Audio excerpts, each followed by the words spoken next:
Hey, what's up everybody? Welcome back to Straight Up RC. This is Chris, and in this video we are going to be doing an unboxing of the Fast and Furious Brian's Nissan Skyline GT-R.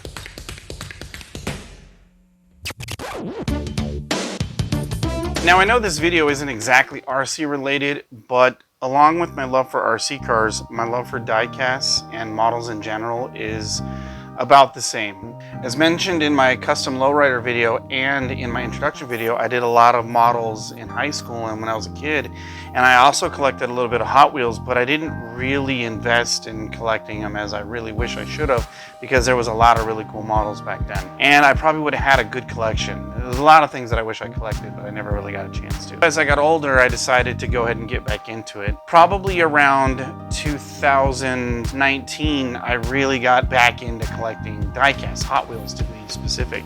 And I picked up a couple, started out with mainly street style trucks or trucks in general, and I ended up picking up a couple of the Chevy Silverados that were like street style because they had really cool designs and they're like a street truck, just like I wanted to design out of my RC cars. And that was really what got me into collecting diecasts again, was this Chevy Silverado model from Hot Wheels.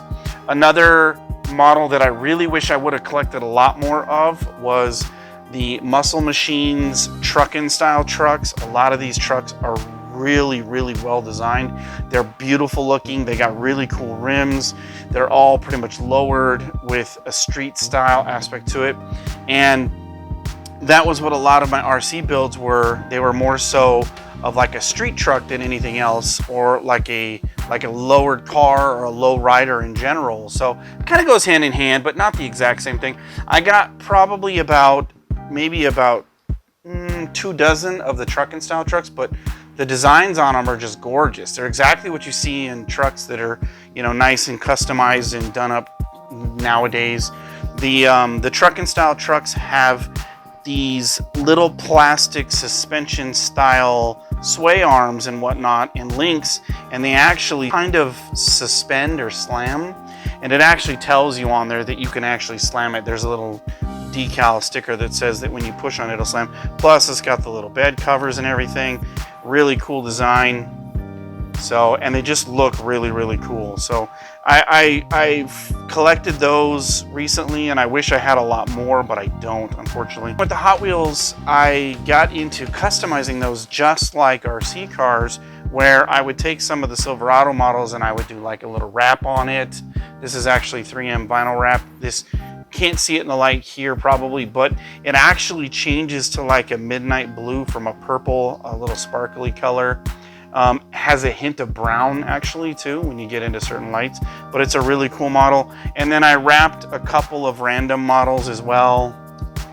Lancer, a nice Challenger in like a sparkly white, you know, and then a Ford Focus RS where the RS is embossed on the side of the RS model, where you can kind of see it and it kind of sticks out. Did some of the Maestro brand, I think that's how you say it, Maestro, it's like an off-brand Hot Wheel. You see a couple of really cool cars, and they have some combo sets of this brand that have like a truck and a trailer with a car on it. I have a couple of those that are really cool. But this one's vinyl wrapped in like a dark purple. It's actually trimmed in the inside and it's lowered, so it looks really cool as that goes as well too.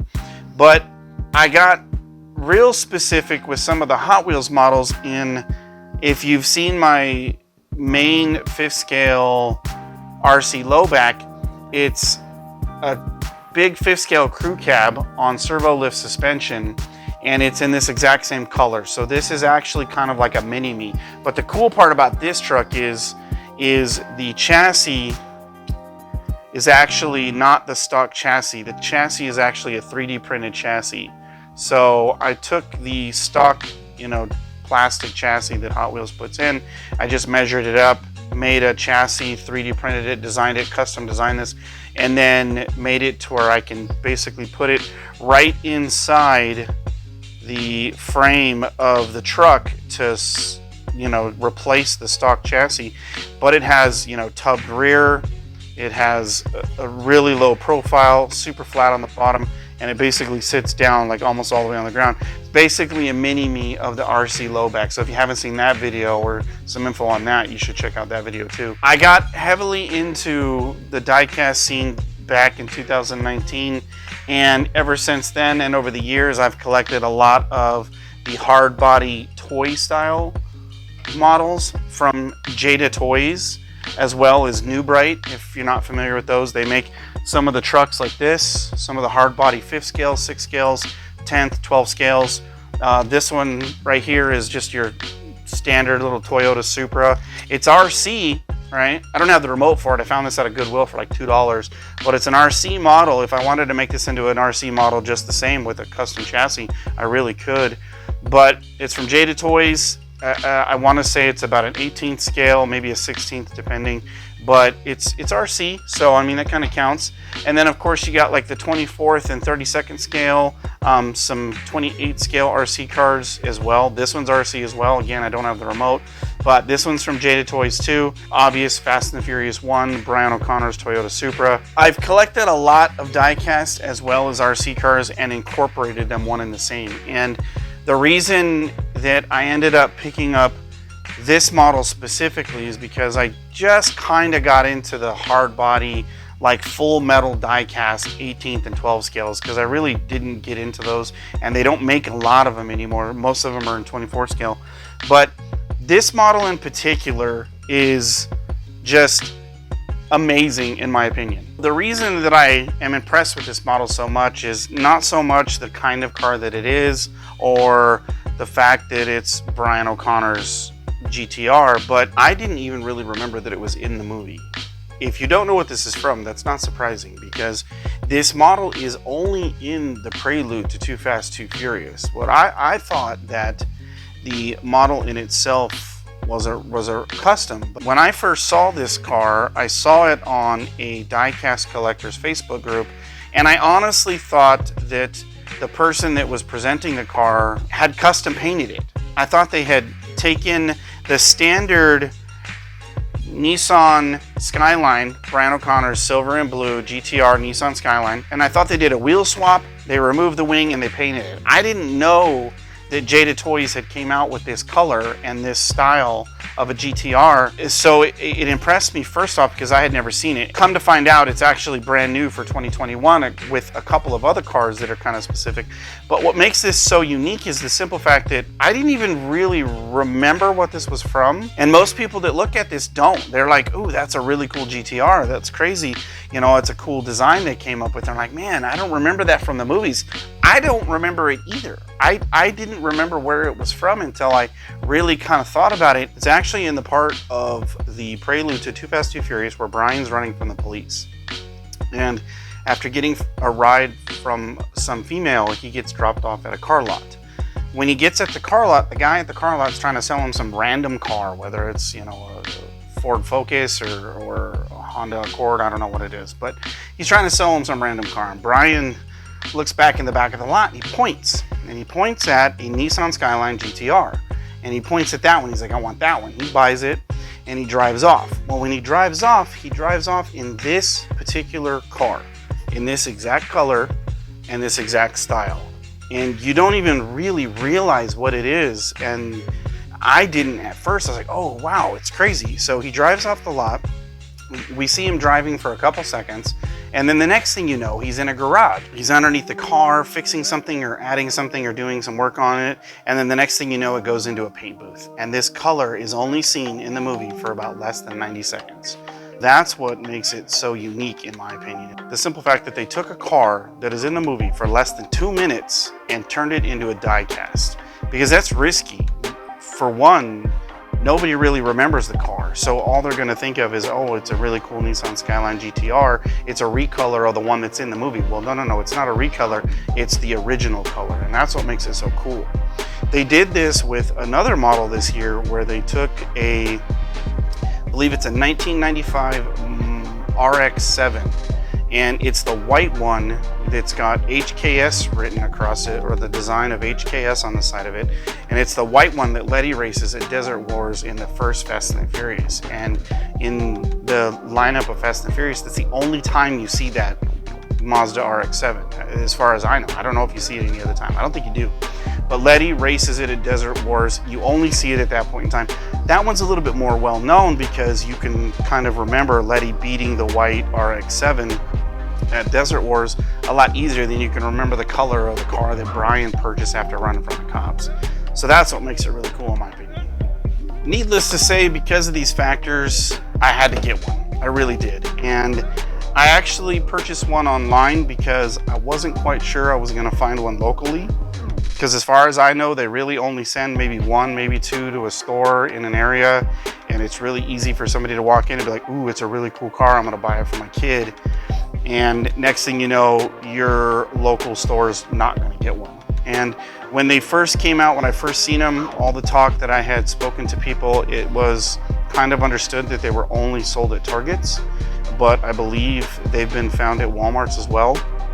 But I'm pretty sure stores only get one, maybe two. So if you don't end up seeing it right away, or you're not there at the right time on the right day and you don't end up getting one, that store is probably not going to get another one because they get a bunch of others. You know, I go to Targets and Walmarts all the time and I see the Brian O'Connor's Mitsubishi Eclipse, you see the Toyota Supra, you see the Charger, you see the Jeep, and they have a lot of the cars from the Fast lineup all the way up to Fast 9.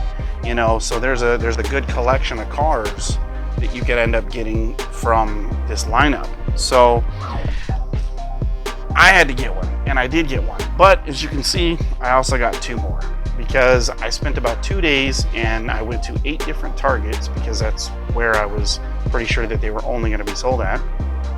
And I ended up finding two at the last Target on the second day. So I went to 8 stores in a total of 2 days, and I only found 2 of them. So because I have a couple of them, I'm gonna go ahead and unbox one. I'm also gonna unbox another one, and I plan on doing a full vinyl wrap on it, just a different color, just to kind of have fun with it and get a little bit of a different aspect of what it would look like if it was like a white or maybe one of the color changing colors. There's a lot of colors to choose from when it comes to vinyl wrap. So, and I just think it'll be really fun to do that. And I'll probably do a video of it too. With that being said, let's go ahead and unbox this thing and take a look at the insides, the interior, under the hood, the trunk, the whole 9 yards.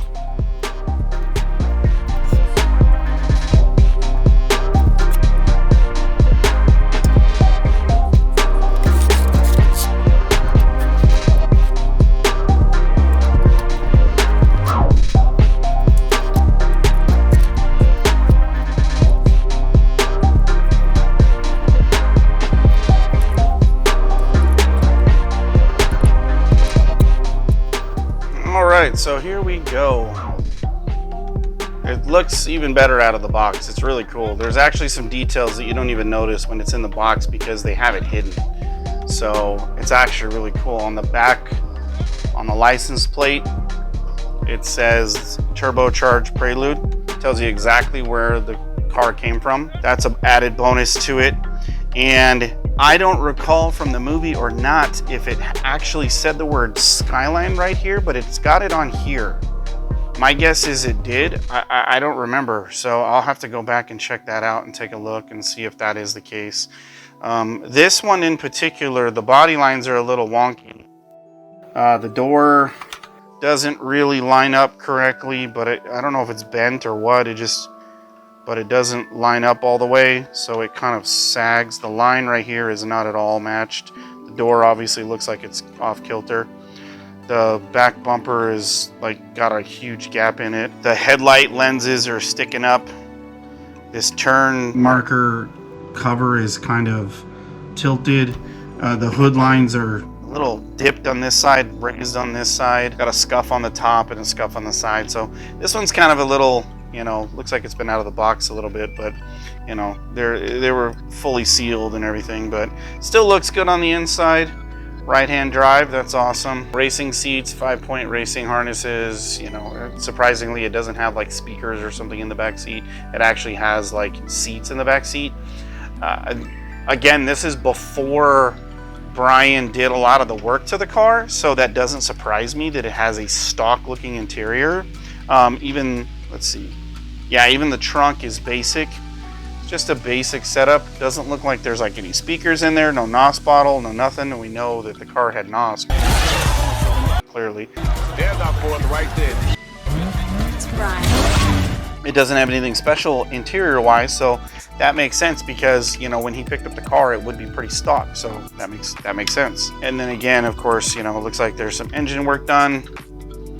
It's always kind of cool.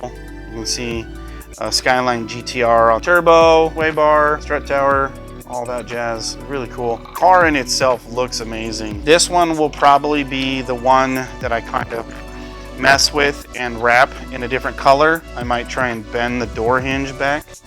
I don't know if that's going to do the trick or not, but might put the door up a little bit. I don't know if it'll impede the mirror or whatnot. The tires on the rims are a little off, so got to reset those a little bit. The car just looks amazing because you only see it for a short amount of time. Like, I don't recall it being this cool. I really don't. It's just a GTR and it looked like a, you know, like a green GTR. It didn't appear to be special in any way or shape or form. And I don't remember it being so low to the ground. They got this thing pretty tucked. I mean, you go another millimeter or two on the model and the body's almost hitting the ground. This is actually really impressive. I'm pretty sure if you were to try and roll it on occasion, the mounting posts for where it was in the box would probably hit some things. So it's actually pretty impressive. I couldn't imagine trying to make this an RC car, but of course my brain always wants to try and do that, so that could be a possibility. I've also collected things like the X mods from Radio Shack, just like the Mini Z's. So this is like an X mod body, but these are like 28 scale. They're not full 24th, so the body wouldn't fit on the chassis really, so you really couldn't use that. This would have to be a full custom chassis, full custom RC build. So, but it's an amazing looking car. You know, I'm gonna have one for display, one for box display. This one looks beautiful. There's not really anything. I thought there was a scuff on the hood, but there's not. But the lines are just so much better. The hood lines are nice and sweet. The doors close perfectly. You know, the bumper is a lot closer. It looks really good. So this will probably be a display model, whereas this is the one that I'm probably going to wrap for sure, given the scuffs and everything. It just adds to the list of projects that I have going on and that I'm planning on doing. I plan on doing both my RC how-to videos, my RC custom builds, and a lot of the die-cast work on the same channel. I kind of thought about it and I thought about separating the two, but honestly, they're so closely related. And I vinyl wrapped the RC Lowback. I vinyl wrapped some of the low Gen 8 model. I plan on doing some other dip projects where I do, you know, like a vinyl dip, where I do some even hydro dipping. I would really love to get into doing that. The 3D design build stuff that I'm going to be doing for the Fastlane 6 scale F-150, that I'm going to share on the channel. So all this stuff is going to tie in. Like I said, I thought about separating it, but I'm not going to. Keep an eye on the channel because process of vinyl wrapping this model will probably be recorded. I'll probably either do it on a full recording and then do a time lapse of it. I might even do a actual live stream of the vinyl wrapping process where I do it right there on the fly, you know, on a live event on a weekend or something like that. I might even do a Hot Wheel now and then, but I got a lot of projects and I don't have all the time in the world. If you're digging this Nissan GT-R, feel free to hit a like on this video. Feel free to subscribe if you're new. And as always, I will see you guys on the next one.